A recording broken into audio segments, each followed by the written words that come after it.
This podcast is sponsored by nobody. Hey dudes, this is Sarah Partridge, jazz vocalist and Kessler in Risky Business, and you're listening to Tommy Throwback Kovac on Splat from the Past. If you're not easily offended, Tommy will put you to the test. Hey dudes, welcome to Splat from the Past, the only 80s themed horror and sci-fi show where things could get totally radical. Now today, I will be welcoming back my good friend, Sarah Partridge, who played Kessler in Risky Business. She's coming back on today to promote her brand new jazz album, Beautiful Minds, celebrating extraordinary women. I took a listen to it on Spotify. Oh, it is a beautiful velvet album. You should go check it out and listen to it. I highly recommend it. And Sarah is a very talented singer. She also recorded another album before that called Bright Lights and Promises, redefining Janis Ian, taking all of Janis Ian's songs and applying it to jazz instead of folk. I recommend that album as well. It's going to be a great conversation. I enjoy Sarah immensely. She's a great lady. And I also like to say rest in peace, Marilyn Eastman, who played Helen in Night of the Living Dead. I never got to meet her, but her performance in that movie is just fantastic. She was a part of Carl Hardman's company, and that's how she got in the movie. I mean, she's a legend, and I'm just so sad I never got to meet her, but she was great in that movie, nevertheless. Rest in peace, Marilyn Eastman. So yeah, here is my new interview with Sarah Partridge. Let's take those old records off the shelf. Okay, never mind. Hello. Hey, Sarah, welcome back. Thanks, Tommy. How are you? I'm great. How are you? I'm doing fine, thank you. How are things over there now that the world is kind of opened up again? Not bad, except we just got hit by I guess you call it a tropical storm, not quite a hurricane here in New Jersey. Mm-hmm. But we're hanging. We're okay. No, that's How good. How about you guys? Yeah, we have a very low death rate over here in Redding, California. It's I don't know what the exact number is now, but last summer it was only 70, which is good, but absolutely terrible for the families. Yes, of course. Terrible. Yeah, it's been a rough ride for sure. But those are pretty low numbers, so that's great. Yeah. Are you fully vaccinated? Yes, I am. I also got COVID, so I had both. Oh, I'm so sorry. I got it back in February. Yeah. But I mean, I was fine. I didn't feel well, but I was fine, luckily. So I'm very grateful. So I've kind of had the double whammy. I got it and I got vaccinated.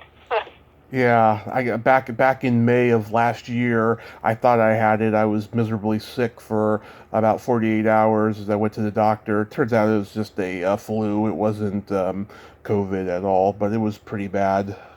Yeah. Well, there are a lot of things out there, but you just don't know. So it's a good thing you got tested.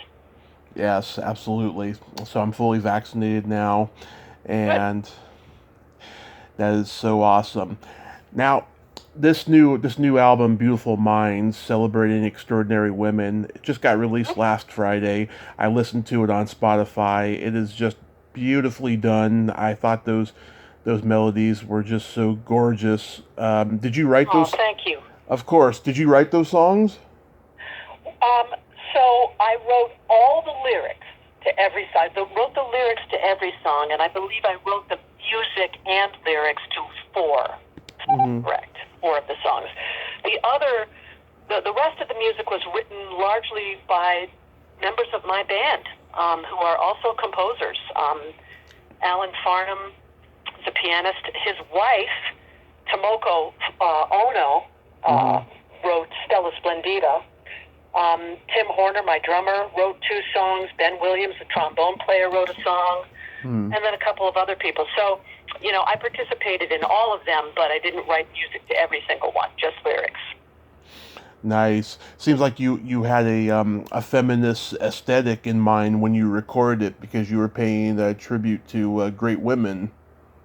Well, exactly. First of all, I think, not only women, but women specifically going into the scientific fields who want to pursue careers in science, technology, engineering, and mathematics, it's difficult, and it's getting better. But, young girls are passionate about these careers and have had a hard time getting into them.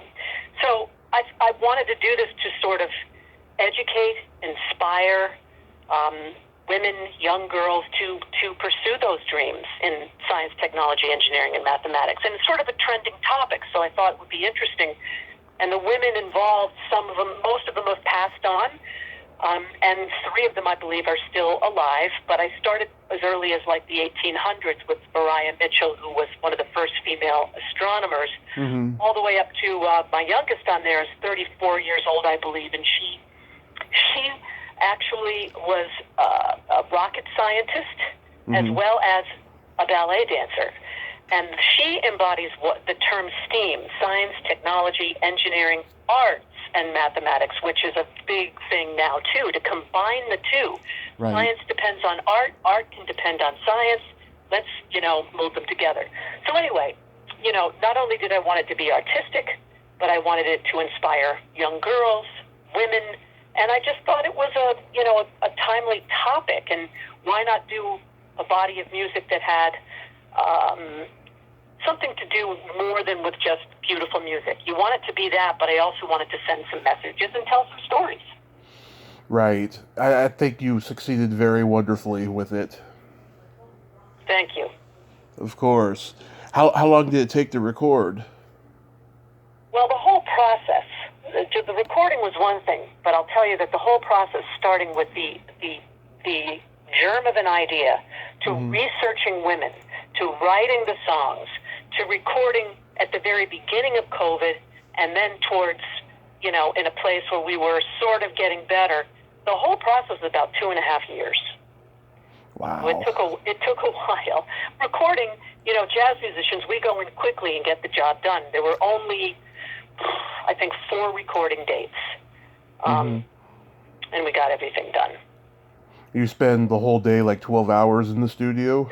No, you don't usually. You spend between 3 and 6. And so this was different because I've recorded an entire album in like 2 days over 4 hours each day, so like 8 hours. But right.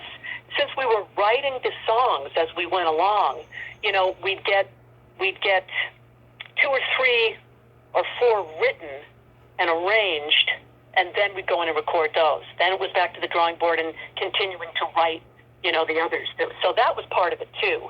Even if it weren't for COVID, it would have gone quicker, but, there was the writing process going on at the same time as some of the recording. I just wanted to, as songs were done, I wanted to lay them down, done, just so it wouldn't be an overwhelming sort of recording date. Yeah, you didn't have to record anything separately when COVID happened, right? One song I did.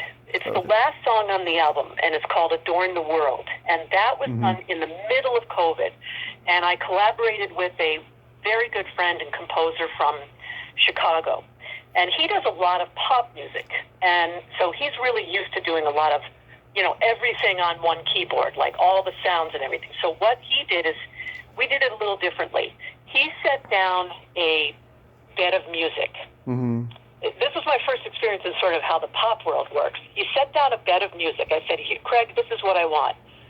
I want a track that has sort of Afro-Cuban and gospel elements to it, because the woman I'm writing about, that's what she thought, that's the music she loves. And he's like, okay.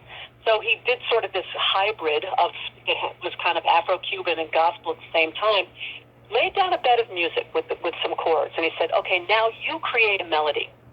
Like, I've never done it like this before. But I did. So then I wrote lyrics, and it was a back and forth in our home studios for about a month and a half last summer. And everything was done entirely online in our home studios. And it turned out, it's possible to do. And that was the only one that was done outside of an actual recording studio. But it was interesting. I noticed too, you like to do pretty lengthy songs, like 5 to 7 minutes long, and have kind of, instrumental passages on them. Well, that's very typical of the genre. It's very typical of a lot of jazz music, which is usually over that sort of 3.5 minute mark that much of pop music is. And I think really it's because jazz music, there's a lot of soloing that the musicians stretch out, take their solos, improvise, and that's all part of the genre. So it's not that I choose to do that. It's just kind of the way it works out, because it's a collaborative effort, not just about the singer, but about the musicians in the band as well. Right. I loved A Double Life and Courage as a Woman particularly. Those are great songs. Thank you. Now those I did write. I wrote music and lyrics for both of those, and those were two of the first that were done for the album. Mm-hmm. Double Life being about Hedy Lamarr, who was probably the best known of all the women on there, because she, in the 40s, was a huge movie star and a beauty queen, but she was also an inventor. And she created, what really was the basis of our Bluetooth and wireless technology. Mm-hmm. She worked for the Navy and had a patented invention, and it kind of fell through the cracks, but she was the one, but then it came back. Then she became famous for it sort of posthumously. Once she was gone, they were like, oh yeah, well, let's bring this technology back. I think we could use it. And she was gone by that point. But still, I mean, that's pretty remarkable to be a big movie star. And she was an immigrant from Austria. Right. Movie star, beautiful, beauty queen, pinup girl, as they say back then, and an inventor, an important inventor. So, A Double Life, hence the title. Love it. I also listened to Bright Lights and Promises, Redefining Janis Ian, which we talked a little bit about last time. And, oh my God, your singing on that album really touched my heart. What made you want to cover Janis Ian, who is a folk singer for jazz music? Well, that's a good question. I mean, at that time, I wanted to do something a little bit different. I said, okay, so I'd sort of like to salute a singer-songwriter, but not in my genre. So, lots of people in jazz, well, let's do the Ella Fitzgerald, salute Ella Fitzgerald or Sarah Vaughan or, or Irving Berlin, one of the composers of the Great American Songbook. And I thought, what about we take somebody, jazz people have saluted Stevie Wonder before. There's a typical one. Right. And just sort of, done something different with his music. But I thought, singer-songwriter, somebody who might have some kind of jazz roots. And you think of Janis Ian and you don't think of jazz. But as I looked at her work, which is quite deep, and she's well known for way more than her big hit At 17, her body of work was huge, is huge. And her really early stuff from back in the 60s is really influenced by jazz. There's a lot of blues in there, and that's because her dad was a huge jazz fan. She herself was a friend with Nina Simone. And the more I listened, the more I thought, yeah, most of it's folk, but I think I could do something with this. So with the help of my band members, again, who are wonderful arrangers, we looked at this music, and at first it's like, well, is it going to work? And it did. It just did. And I'm really proud of that album because, who would have thought to reimagine Janis Ian songs into a jazz genre? And she was so helpful in it. We became friends. We wrote 2 songs for the album together. Mm-hmm. And she loves the fact. She was very supportive of it. So that helped, of course. Isn't it great when you meet your idols once in a while? Yes, it's just great. It really is. Yeah, so she was overall pleased with the album. She was thrilled. She really was. And that of course, was very flattering as well. Yeah, the rendition of At 17, it brought a tear to my eye. It was just so beautiful, thank you. Yeah, that song... Well, that's a song. She wrote a very poignant song, because that song isn't just about, I don't think it's just about a young teenage girl, an ugly duckling. Yeah. Everybody at the age of 17 they struggle. They struggle to find them. Everybody, yeah. Everybody's struggling to find themselves. Yep. Yeah. I loved Silly Habits, Tattoo, I'm Still Standing. Those were all good songs as well. Yeah, she's a great writer. She really is. Yeah. Have you ever sang Carole King's Jazz Man? No, I haven't. But that would be good. Yeah, I love that song. I mean, some people say that was when, Carol sold out and became hokey. And yeah, it is kind of hokey, but it's got this weird poignancy to it with this, mid-70s, pop aesthetic. It touches my heart every time I hear that one. It's kind of spiritual in a way. Oh, I agree. I mean, I don't ever really think that she sold herself out. I think, I think she was just a really great writer and really identifiable and could also be really deep, Mm-hmm. So I agree with you there. Oh, yeah. I mean, look at all the great songs she wrote with Goffin in the 60s, Yeah. Will You Still Love Me Tomorrow, Locomotion, Into Something Good for Herman's Hermits. I mean, she's got a wide range. You Make Me Feel Like a Natural Woman for Aretha Franklin, Yep. It's pretty amazing stuff, really. It is. Yeah. I gotta see that biopic about Aretha Franklin. It just came out. Oh, I want to see that too. Yeah, it looks great. That looks like it's gonna be really, really good. Mm-hmm. Do you remember the first album you ever bought? Oh, the first one I ever bought. I don't. Oh, I think I do. I think it was Aerosmith's first album. Really? All Dream On? Yeah, that Dream On's on the first album. Oh my God, that's what I remember. I was a young girl and I just thought they were fantastic. So I think that was my first one that I actually bought with my own money. Yeah, I saw Aerosmith in 2002, and it was me, my dad, and my dad's boss from work, and he loved the rendition they did of Mama Kin that night, and yeah, he was yelling out, "Do Mama Kin again!" he liked it that much. Yeah. Wow. Cool. Yeah, that whole album was great. How about? Do you remember your first concert? I don't know if it was my first, but I think I was like 16.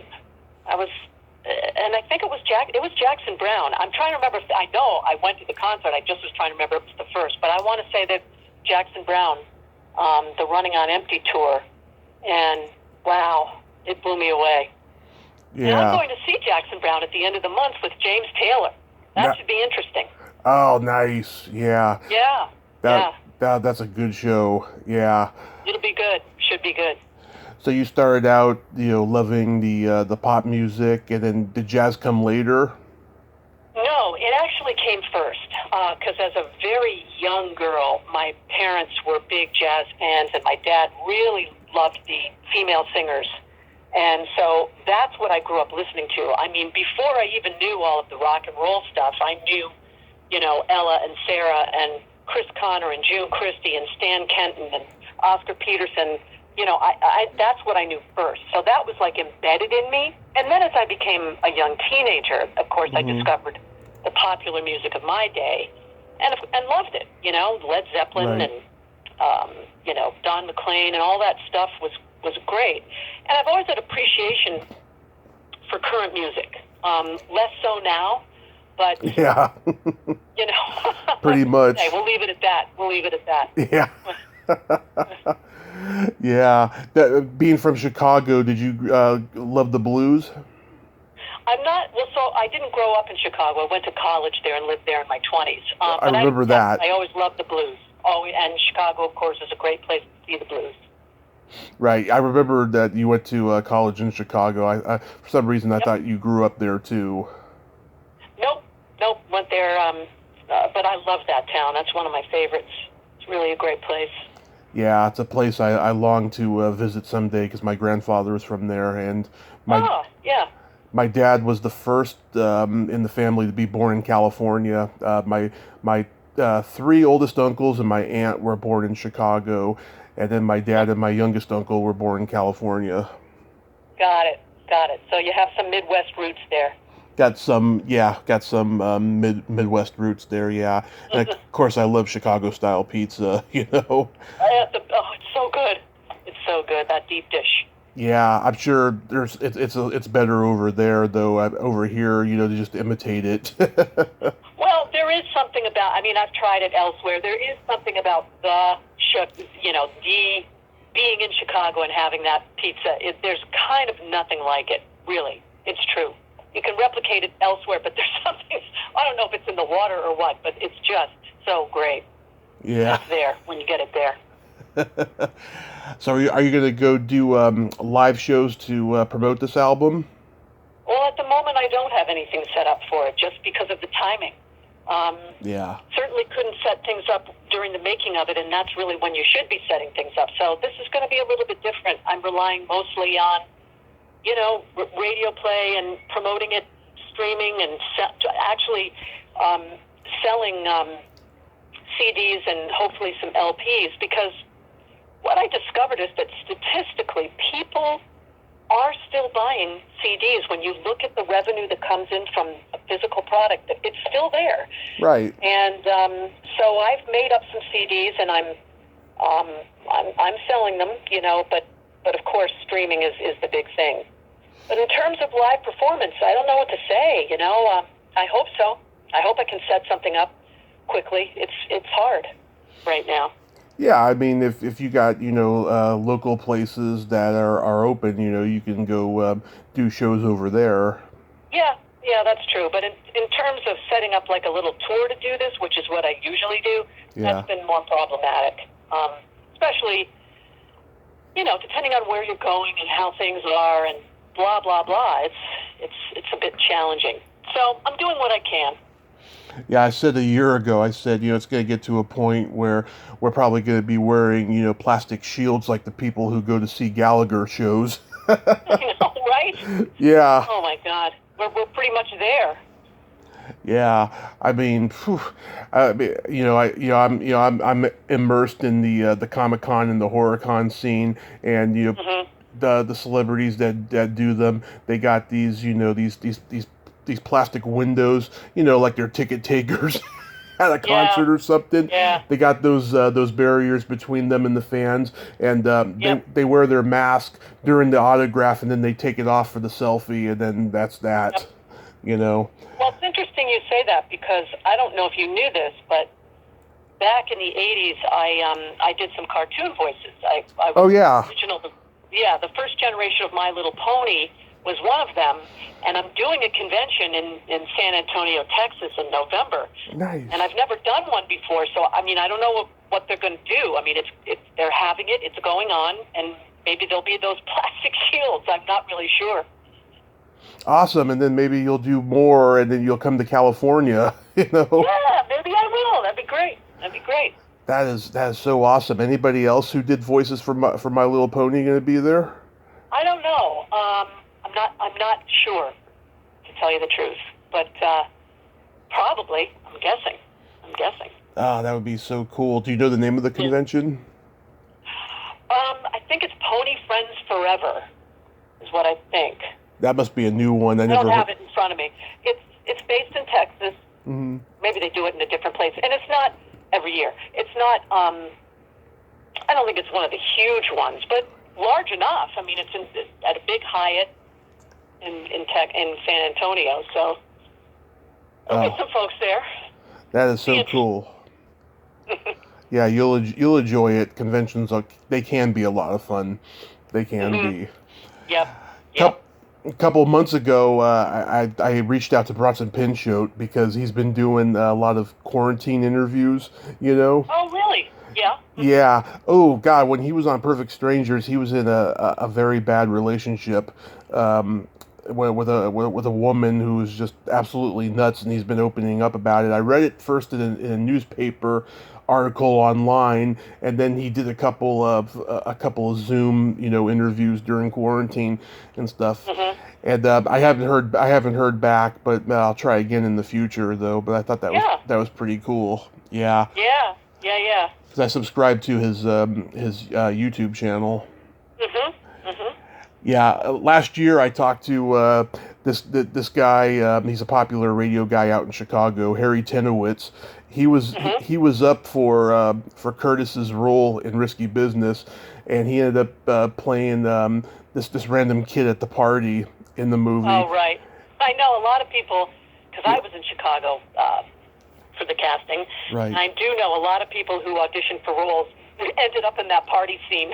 Yeah. I knew a bunch of them. Yeah. Yeah, and he told me that he was having a nice conversation with Tom Cruise on set, and then Rebecca De Mornay came up and said, "Why are you talking to him? He's just an extra," and that made him not want to pursue acting anymore. You're kidding. That's a terrible story. Yeah, he was like 21 at the time. He had done He had done one other movie in which he had a big role in that, and he was so great in that movie. He should have been a huge star. That he got out of acting, and then he became a stand-up comedian, and then got into radio, and he's happy where he's at and stuff. But he said at that time, he wanted to be like the next big thing in acting, but that just killed his confidence. Right. Yeah, things like that those are tough, sort of showbiz moments, Yeah. You're humiliated or whatever. It's no fun. It's no fun. That's but sad. Everybody finds their path. Yeah, it's sad though. I saw the PBS documentary about David Geffen, and they talked about Risky Business, about how he was the only one who believed in it. Yeah, apparently so. And the rest is history. And he had he had saying over the downbeat ending, which became the happy ending. Right, exactly. Yeah. So I got some jokes for you. What's that? I got some jokes for you. All right. What did one burp say to the other? What? Next time, let's be stinkers and go out the back. Okay, that was a good one. You know the difference between a golf ball and a G-spot? No. A man rather spend 20 minutes looking for a golf ball. And then this new one that I've been saying that's been getting a good response. What do you call a boy that doesn't masturbate? What? A liar. Oh, isn't that the truth? Yeah. I love my juvenile sex jokes. Oh my God, Tommy. Too much. Yeah. So Beautiful Minds and all your albums are available on Spotify. And are you selling copies of the CDs online? Yes. If people go to my website, they can find a link, and I'd love that to happen because it supports the artist, and it's fun to have the CD even if you don't play it. And the thing is, it's always nice to look at that artwork, to read all the credits, to read the liner notes, and there's a booklet inside this, a little booklet inside this CD cover that is a little, it tells you who each song is about, who the woman is, and right. a brief, little thing about what they did or have done. And right. That's kind of nice too, and you just don't get any of that when you stream music. So, again, even if you don't have a CD player, I think it's worth having it for that reason. Absolutely, I sure do. You want me to send you one, Tommy? Sure, I'll give you my address in a little bit. Great. Well, you have yourself a great day, Sarah, and please stay safe. And I hope the album does well. People buy it, people download it, and I really think they should. Thank you very much. I really appreciate it, and I always appreciate talking to you and you having me on your show. Oh, thank you so much. Take care. Take care. Well, there you have it. Sarah Partridge. Ain't she a sweetheart? What a great, great lady of integrity. I just adore her. I'm so glad she's doing her first Comic-Con. That is so fucking awesome. Oh my God, I hope I get to meet her, I hope it's going to be a great experience that, she comes back. Well, until next time, this is Tommy Throwback Kovac saying, there's no shame in living in the past, because the present sucks. Later, dudes. Let's take those records off the shelf. Okay, I should really stop doing that.